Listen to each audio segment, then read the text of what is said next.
in the book of Isaiah this morning.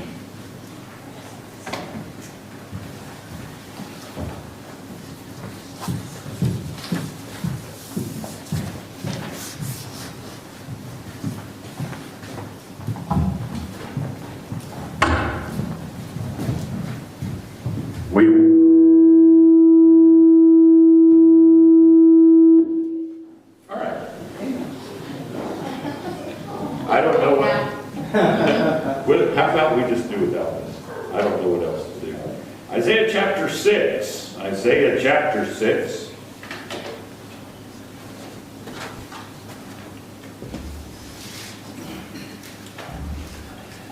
I have this marked in here.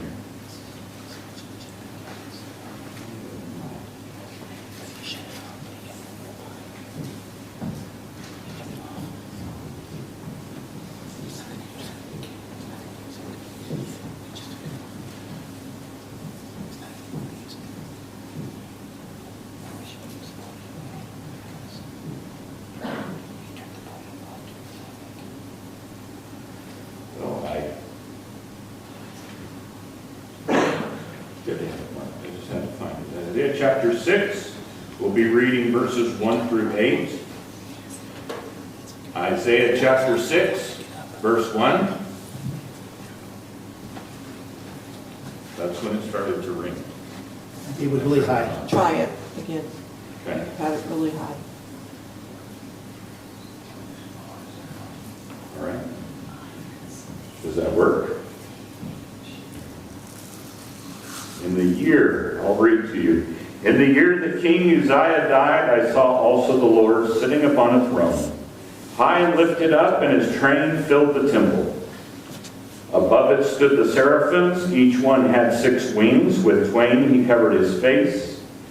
With twain he covered his feet. And with twain he did fly. And one cried unto another and said, Holy, holy, holy is the Lord of hosts. The whole earth is full of his glory.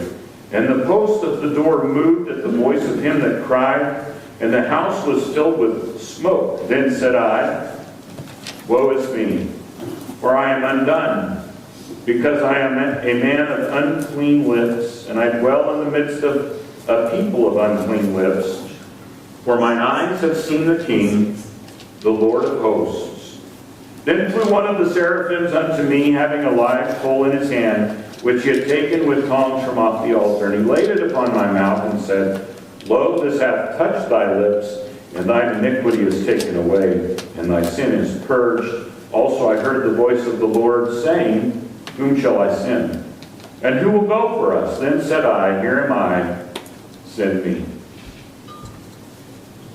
That's the passage that we'll be looking to this today. I guess, especially in light of a day like today and a morning like this morning, and it seems like you try to worship the Lord with care and with dignity, and things squeak and batteries die, and somehow I couldn't find my notes here for a second. But what I'm trying to say this morning is that there's a holiness about God. And too often we lose sight of that. That's not just my opinion. That's been the opinion of others across the years. But really, if that's hard to believe, we're talking about the great holiness of God. How does it happen that men and women who claim to be Christians tolerate what they do? That was the issue that the Apostle Paul had with the church in Corinth. Here they were, they had turned from their gods and from their toleration, and in fact it was part of their lives every day to be engaged in things that were just debauchery. And they had turned from that, and yet they had brought some of that into their church with them. And they tolerated things that they shouldn't have, and the Apostle Paul wrote a letter to them to deal with it. And yet, still in our day, I thought as I as I was writing some things yesterday, I had looked up, and this, I don't have it with me, but a Reddit user had said something about the church having a sanctification problem, in the sense that we're teaching and preaching that our lives should be changed, and some of the most prominent pastors in the land are engaged in all kinds of sinfulness. And another person answered and said, well, there's no reason that we should expect there to be a different level of sinfulness in the church than there is in the world around us. And I thought, well, there's part of the problem. You see, a person like that hasn't understood and seen and grasped, like Isaiah did, when the glory of God, the glory of the holiness of God was revealed to him. And so we look around, and I've mentioned some pretty drastic things, but still, just in the church in general, there's a lack of true spirituality and leadership at times. There's a lack of love, and did you hear me? See, we talk about love, and we have this idea that is a part of our society. Maybe, no, I should say our culture. It's been drilled into our heads forever, because I've been here. And so we don't even really understand when we talk about God's love what it is. Because in our minds we have what's been drilled into our heads by our culture, which is probably attraction and sexuality. But love is so much deeper than that. And when we talk about God's love, it's the most unselfish love. It's the most giving love. And it's the hardest for us to grasp and understand. And so, because we lose sight of who God is, even within the church, people who say, well, I don't want to even say it in a way that would disparage people, but we say we're Christians, and Jesus, by the way, gave one litmus test, and it was this: by this shall all men know that you, he was talking to his disciples, but it applies to us too, that you are my disciples, that they have love one to another. It doesn't say anything about a whole lot of other things.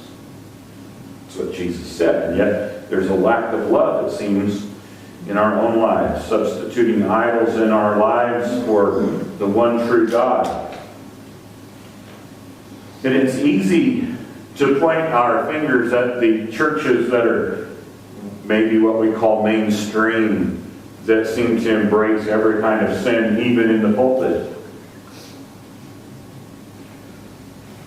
And yet, it's so much closer when we talk about ourselves and the love that we should be having for each other, and searching out and studying scriptures for ourselves, beginning with, I'm just getting real practical here, beginning with reading the scriptures for ourselves.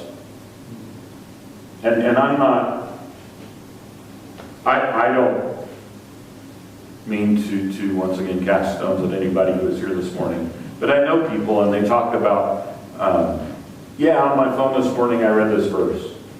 And they have a pop-up devotional. The trouble is that most of the time, that's one verse taken out of context, and it really doesn't deal with the whole counsel of Scripture, when all you get is one verse that somebody's little opinion wrote with it. Sorry. And that seems to be, or we, and the one person in particular who's not here and doesn't attend our church, but you'll get that, something will come up, boing, here, what about this?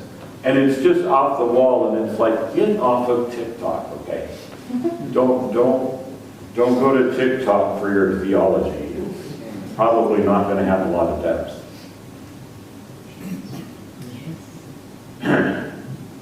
moving on from all of that, let's talk about your prayer life. You see, these are the things that I'm talking about this morning, and I'm going to get back, and I'm just trying to help us think about how the holiness of God, and that the reason we read this passage this morning is it talks about, and it was a time when the holiness of God struck Isaiah the prophet.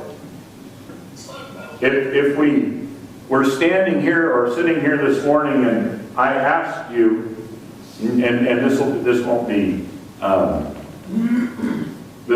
something that we're going to do out loud, but who's the greatest prophet? That's where I'm headed. In my mind, it's always been the head of the pack is Isaiah. And yet here was Isaiah, and as the glory of God was revealed, God's holiness was revealed, feeling unclean. And I think that if we could get a picture of the holiness of God, it might affect the way that we look at Scripture and the way that we conduct our prayer life, where we spend time with God and with the Scriptures before us. Asking God to search our hearts instead of hiding behind, and I don't know what I was thinking when I wrote this. This is pretty rough stuff, but hiding behind our favorite verses that we like to hear while ignoring the whole counsel of Scripture. See, what I'm saying is it's easy for us to point our fingers at others when we talk about the holiness of God and how it should affect us, because after all, we go to church and we're Christians and we do the things that we are supposed to do. And yet, how are we doing when it comes to searching out and studying and reading the Scriptures and having a prayer life that's vital and holding people up before God in prayer throughout the week, and a heart and life that is sanctified, holy and pure, in love to God, love of man, clear down in the deepest recesses of our being? But let's now that we have those things in our mind and I've kind of wrung us out, now let us look back to Scripture. And let us look into the Scripture lesson and these words. Verse 1 began in the year that King Uzziah died. And Dr. Deniff, in his book, Whatever Became of Holiness, points out how unusual these words are. And if you think about it, it's true, because many times, especially when you read through the history books in the Old Testament, you hear, and in the year of this man came to the throne and he became king, or somebody was born on this day. And that's where the point is in history. But it's very rare. In fact, I think this is probably the only time in this fashion that we read that something happened in the year that this king died, King Uzziah. But why is there any significance in that at all? Let me just give you a little bit of the backstory, okay? From 2 Chronicles 26, that's the Chronicles of the Kings. King Uzziah had reigned for a very long time, and he generally had a good reign. In fact, he began his reign as king at 16 years of age. And he reigned as king for 52 years. Now, in that part of history, in Israel and Judah's history, that's pretty rare that you find a king who had reigned for 52 years. And in the beginning of that history of his life, it says he did that which was right in the sight of the Lord. As a 16-year-old lad, somehow it had been drilled into him, you need to lead God's people to God. And he had worked at that. He had it in his heart, and he had restored and encouraged the worship of God in such a way that it was recorded that he did that which was right in the sight of the Lord. I hope that I have that kind of affirmation on my life, and I think you would too. And God blessed him. And as he blessed him in his soul, he also blessed him in his kingdom. And part of being a king, right, is making sure that your borders are strong and that your enemies aren't looking good. That looks like an easy place to pick up some more territory and maybe some riches and slaves. But you want to appear strong. And so God blessed him and encouraged him and gave him military might. And then there's this verse in 2 Chronicles 26:16. One of the most frightening verses to me in the Bible. Because Uzziah had begun to reign at 16 years old. He'd had a heart to follow God. He had done that which was right. God had blessed him. Now he was strong. And then, verse 16 says this. When he was strong, his heart was lifted up to his destruction. When he was strong, his heart was lifted up to his destruction. We rejoice when we hear of somebody who's lived a wasted life, who comes to God, and whose heart is turned toward God, and they live out their days strong. They go on podcasts, and they are able to give their testimony on YouTube, and maybe even in church, and they touch people's lives, and we're happy to see that their lives have changed. But this man wound up with a testimony that was the opposite. He had a heart to mind God. He followed God. He was a young man who followed God. And God blessed him and strengthened him. And he lived decades following God. But somehow, and I guess this is frightening to me, because it says to me that somebody can follow God and have a heart to follow hard after God. God can bless them, and Satan can find a crack. By the way, this is the sin of pride. He lost the viewpoint that God had made him king, not himself. And God had given him strength, not himself. And his military prowess and might was a result of God being on his side. There's a lesson here. Early on in Deuteronomy chapter 8,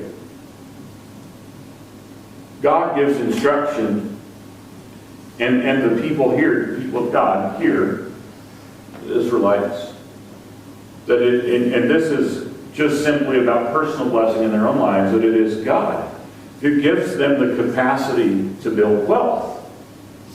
Anything that we do is a result of what God has given us. And yet, this man, and he wasn't just rich and powerful, but he had followed God, and somehow, when he should have been thanking God for his blessings on him, he decided that he was responsible, and he was the one who had done these things himself, and his heart was lifted up to his destruction.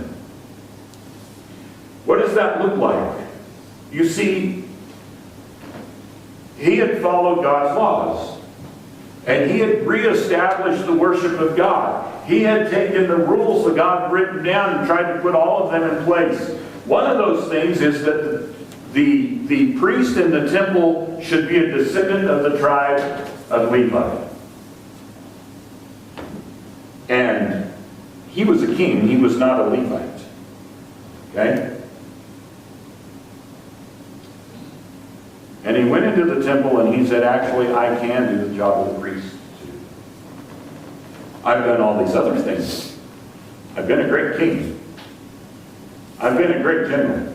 And now I'm going to be a priest, and he decided to offer sacrifice on the altar in the temple. And when he refused, and there were those who tried to stop him, and he pushed ahead, and as he pushed into the temple with this in his heart, he was struck with leprosy. You know what that means? If you go back to the way that had to be isolated in their society, because that was the only way they could deal with it. They didn't know any medicine, really, didn't have a way of dealing with it. So he was instantly struck with leprosy, and he was pushed out of the temple, out of the palace, and his son Jotham was made king.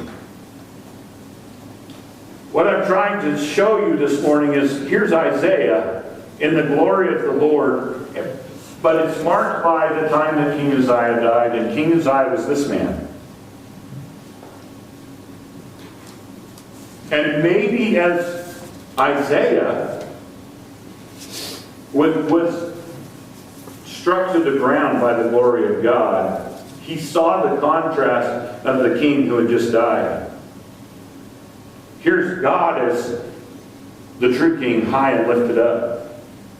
Uzziah had spent the rest of his days wasting away in isolated, far from society, probably in a room by himself, unable to even be taken care of by anyone.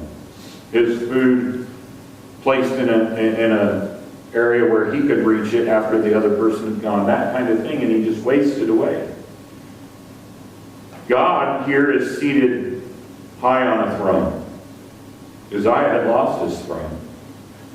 It says that the robe of God, God's robe, the glory, filled the temple. Uzziah's robe had been placed on Jotham because he could no longer be king. God is being hailed as holy, holy, holy. Uzziah would have been crying out if anybody came near, unclean, unclean.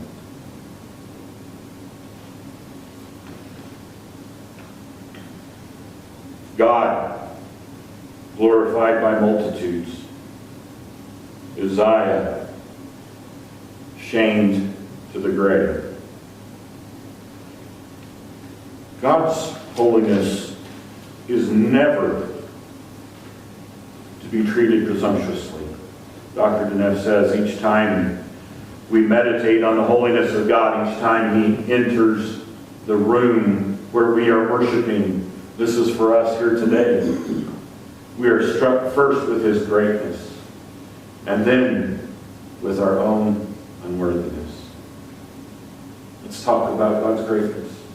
As He is, as Isaiah saw Him, high and lifted up, exalted upon a throne. If we could enter into His throne room, we would see Him higher than any other king. In fact, Matthew Henry says not only above other thrones as it transcends them, but over other thrones as it rules and commands them. The throne from which we see all authority, every authority on earth, and all of that authority, any authority that is on earth is derived from the authority of God. Isaiah said his train filled the temple. That would be his train, his robes, not of cloth, but his glory fills the temple. And this temple is a heavenly temple.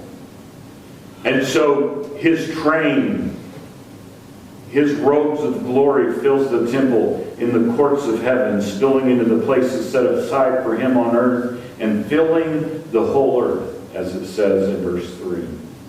The seraphims, Matthew Henry calls them burners. They are the flaming ones, burning in love to God, burning in zeal for His glory, burning in their zeal against sin, used as instruments of wrath when God shows Himself as a consuming fire. And then there's the winged ones in that throne room. They have 6 wings. They have 2 wings to cover their faces, to shield themselves from the glory of God. 2 wings to cover their feet, hiding their weakness in the face of God's strength, and 2 wings to fly, swiftly executing God's perfect will, calling to each other, magnifying the Lord by crying, "Holy, holy, holy, He is holy." They don't say it just once or twice, but 3 times to emphasize how holy He is. And even they lack the language to express God's holiness, and so all they can do is say, "Holy, holy, holy is the Lord." His holiness is whiter than white, brighter than the brightest light, purer than the purest gold, more perfect than anything we can ever hold, because He is holy, holy, holy. He is the Lord of hosts, the Lord of the heavenly host, the Lord of the host of the earth, the Lord of the host of all creation. He's holy. His holiness is like a burning flame and a bright light. It's a great glory. It's a pure love, and it's a perfect justice, and it's a lawful delight. And yet, as we see His greatness and try to express it, we become more aware of how small we are. In reaction to this vision of God's holiness and His highness and His greatness, Isaiah cries out. He doesn't say, "Privileged am I today." He doesn't say, "Wow, I must be pretty important to be here." But rather, he cries out, "Woe is me." This isn't the evil king. This is the prophet in the presence of the holiness of God and His creatures who cry out, "Holy, holy, holy." And he's saying, "Woe is me, for I am undone, for I am a man of unclean lips." Why are his lips unclean? Jesus said in Matthew 12:34, "Out of the abundance of the heart the mouth speaketh." His lips were unclean because of the deep corruption of his own heart that was revealed in the brightness of the glory of God. And it was by the light of God's holiness that the prophet's uncleanness is revealed. And he said, "I am a man of unclean lips, and I dwell in the midst of a people with unclean lips." That's not a judgment of the people who are around him. It may have even been a reflection of his own ineffectiveness as their spiritual leader. His failure, his inadequacy, and his sinfulness were revealed to him as he beheld God's holiness and His glory. But as he cried out, "Woe is me, for I am a man of unclean lips and dwell among a people of unclean lips," there was a voice that came, and an angel that took fire from the altar. That's pure fire. That's cleansing fire. And brought it, and Isaiah felt his uncleanness in his lips, but as we read, the Master said, it's out of the heart that the mouth speaketh. But it was his lips that were cleansed by the fire.